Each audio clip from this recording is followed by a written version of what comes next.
Angututata acostumba de quando a hora fim do sangue, acostumbar a próprio mundo,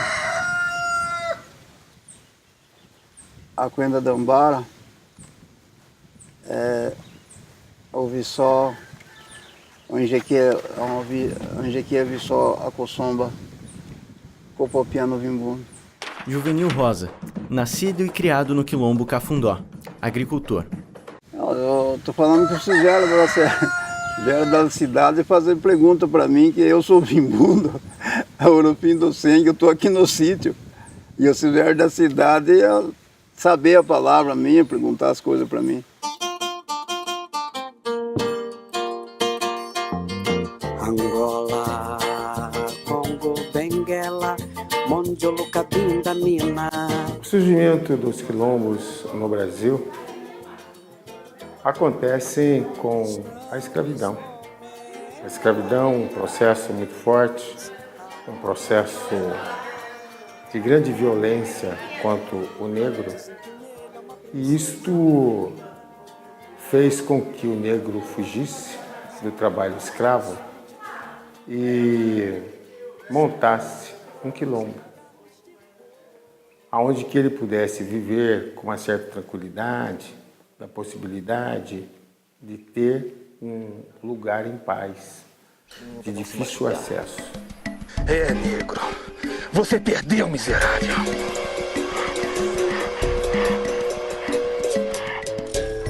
Quilombo, na verdade, é a busca da liberdade do escravo, tentando viver em comunidade. E é engano dizer que os quilombos eram só retalhados com negros, brancos e índios. E os senhores de engenhos contratavam capitães do mato, homens especialistas em prender negro, destruir quilombos. Era perder dinheiro quando um escravo fugia para ir para um quilombo. Eu comecei a trabalhar com 7 anos, aí já puxava a enxada já. Aí acompanhava meu pai, ele trabalhando na roça e a gente junto ali. Só que a enxadinha não era o tamanho dele, não, né? Pequenininha, assim. Depois de meados tempos que foi crescendo o tamanho da enxada. A necessidade de trabalhar para ajudar no sustento da família forçou o Juvenil a abrir mão dos estudos. Não, eu não tive estudo. Não teve estudo? Não tive. Ele sentia essa necessidade, né, da escrita, porque afinal de contas eles já são uma comunidade onde por mais de 70, desde a década de 70, já tem aqui no Cafundó os acadêmicos que vinham, né? A academia já estava aqui, mas não estava deixando a desejar esse desejo que eles queriam de aprender a ler, principalmente os mais velhos. Criancinha está estudando agora. É um processo que tem evoluído bastante, né? A gente vê pela satisfação, pela autoestima, eles estão adquirindo mais segurança na escrita. Eu acho que até pelo fato de nós estarmos fazendo uma alfabetização dentro da realidade deles, né? Falando das coisas deles, da cultura deles. O caminho do conhecimento é uma via de mão dupla. Além de ensinar, Andréia também aprende com os quilombolas. Isso acontece por meio das tradições. A gente está na fase de digitar o feitio da última esteira, né, que foi feita aqui com eles, que surgiu numa roda de conversa de material produzido, né, pelos seus ancestrais, a utilidade desse material. E aí surgiu essa ideia de fazer a esteira. E o mais bacana de tudo isso foi eles sentirem a importância do que eles faziam para nós, né? Eles fazendo uma troca de conhecimento. A produção da esteira é completamente artesanal. A matéria-prima é a taboa, que precisa ser cortada e exposta ao sol antes do manuseio para então virar arte. Para produzir a esteira, eu senti neles assim eles se sentiram, né, gratos de poder fazer algo também, de ensinar algo para nós. Foi um momento bem criativo. E depois de todos esses relatos, transformaram-se em textos. Para os quilombolas, as coisas não são tão simples. Junto com a tentativa de aprender, vem o preconceito. Negro não tem capacidade para nada, então, e além de ser um quilombola, pior ainda. Ah, e outra coisa, você também não tem estudo, então, entendeu? Porque eles têm todo um histórico de evasão escolar, de exclusão, né, escolar, de racismo mesmo na pele. Nós ouvimos histórias contadas por eles, dos maus tratos, nos momentos em que eles tiveram essa vontade, até foram para escolas, né, regulares. Mas é aquele fato, a exclusão, o preconceito, o racismo, fez com que muitos deles desistam. Até hoje ainda os jovens desistem, porque não é fácil enfrentar essa situação, essa realidade de exclusão que existe dentro da nossa própria escola. Então as crianças sempre sofreram muito preconceito também nas escolas, e aí quando você vai ver quem é a professora, ela está ligada a alguém que grilou também as terras do Cafundó. E na semana passada teve um trabalho que a comunidade foi chamada para fazer uma roda de jongo lá no centro, e o pessoal foi, inclusive a Fernanda, essa menina que estava aqui, daí assim o pessoal veio super chateado, porque foram, assim, diz que eram pouquíssimas pessoas, eles até conseguiram ver a quantidade de pessoas que bateu palma, e os outros todos dando risada, falando que o pessoal do Cafundó estava fazendo macumba na praça. Então a comunidade ainda é tratada dessa maneira, entendeu? Os ventos do preconceito sopram forte. A busca pelo que é direito de todos parece ineficaz. Não é com quilombola, é com negro. É com quilombola. Se o quilombola fosse branco, descendente de italiano, loiro azul, olhos azuis, não teria problema. Ele estaria muito bem aceito na sociedade. Mas ele é negro. E o negro tem dificuldade em todos os sentidos. No sentido nu e cru da palavra, as demonstrações de preconceito viram rotina na vida deste povo que é livre, mas preso pelas grades da ignorância do homem civilizado. Entendeu? Uma vez fomos uma reunião lá em São Paulo. Estávamos numa reunião lá que foi do INCRA. Aí estava debatendo sobre quilombolas, tipo as comunidades quilombolas, né? Tipo do processo da terra. Não como nós, como os outros quilombos. Aí, como a gente tem esse idioma como a gente fala, aí e o meu irmão que é presidente aqui, né? Ele conversando lá, daí o rapaz falou assim, não, o governo não conhece essa língua estranha, não conhece o papel. Falou na cara dura. Quer dizer que é muito duro a pessoa ouvir umas palavras dessas, né?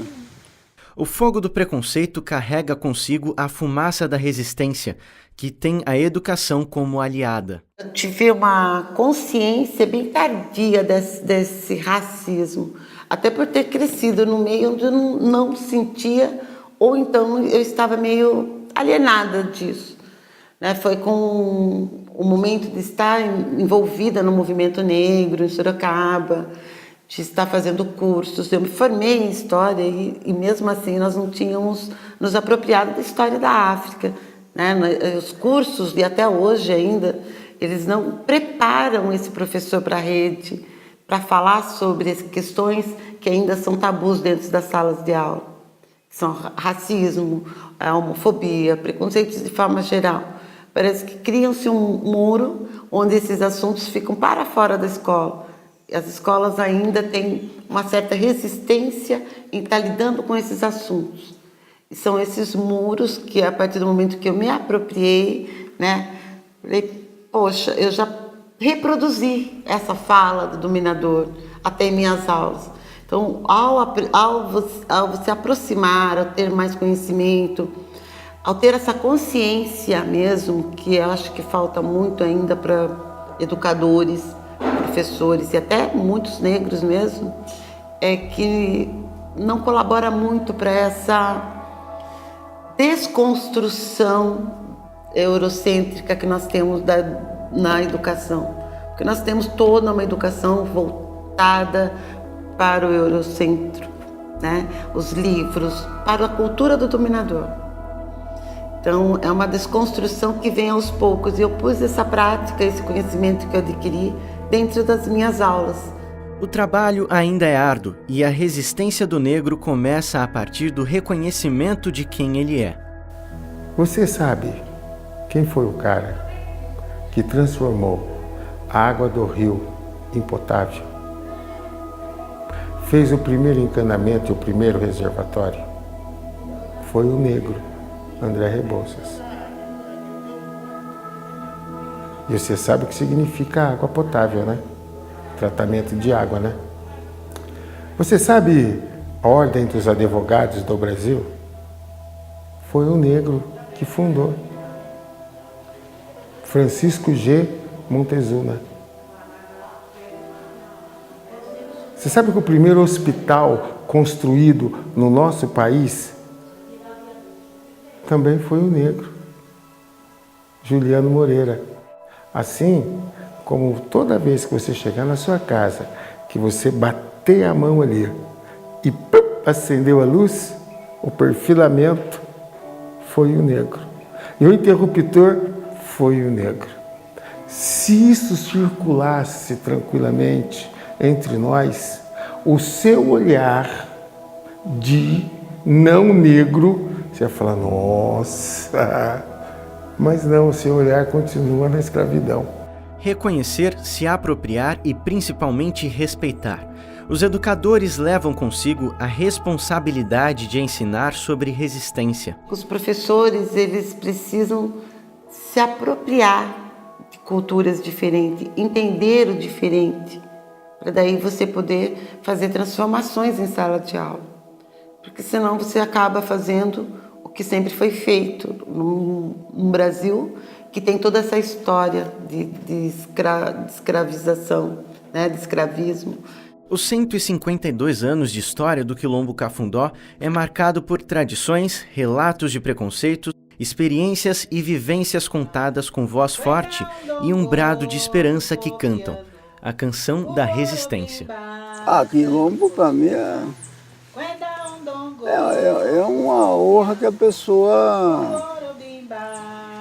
A gente mantém aquela obediência dos ancestrais da gente, né? Então, como o jeito que eles traziam, a gente mantém. Então, como foi o resumo deles, o modo deles, da convivência. E a gente sempre traz isso com a gente. Então, a gente ser quilombola é uma alegria muito grande. Para mim, que sou negra e que sempre morei na cidade, é um reconhecimento e assim, uma afirmação das minhas raízes. Porque quando você, inclusive, como eu nasci na cidade, eu sempre vivi na cidade, eu desconhecia, inclusive, quem eu era e de onde que eu vim. Então foi vindo para um quilombo, foi conhecendo, né, essa parte da história, que não é contada nas escolas, né, corretamente como tem que ser, que eu descobri que eu também sou quilombola, que eu sou descendente de um quilombo lá da Bahia, né, que a minha família, por parte de pai, eles é de um quilombo. Agora, se eu não tivesse vindo para cá, eu não tinha ficado sabendo disso, né, porque meu pai já morreu e eu não tenho contato com a minha família da Bahia. Então, eu só descobri as minhas raízes quando eu vim para cá. Então, para mim, assim, ser quilombola é tudo. Ser quilombola, eu acredito que é manter suas raízes, é produzir a cultura dos seus ancestrais, é ensinar os descendentes, aos jovens, a toda essa cultura trazida pelos seus ancestrais, sabe? É manter viva a cultura, é manter viva os ensinamentos, é manter viva a cultura do seu povo. Isso é resistência. Eu quero ver, eu quero ver, eu quero ver, eu quero ver. Angola, Congo, Benguela, Mondiolo, Cabinda, Mina, Quiloa, Rebolo,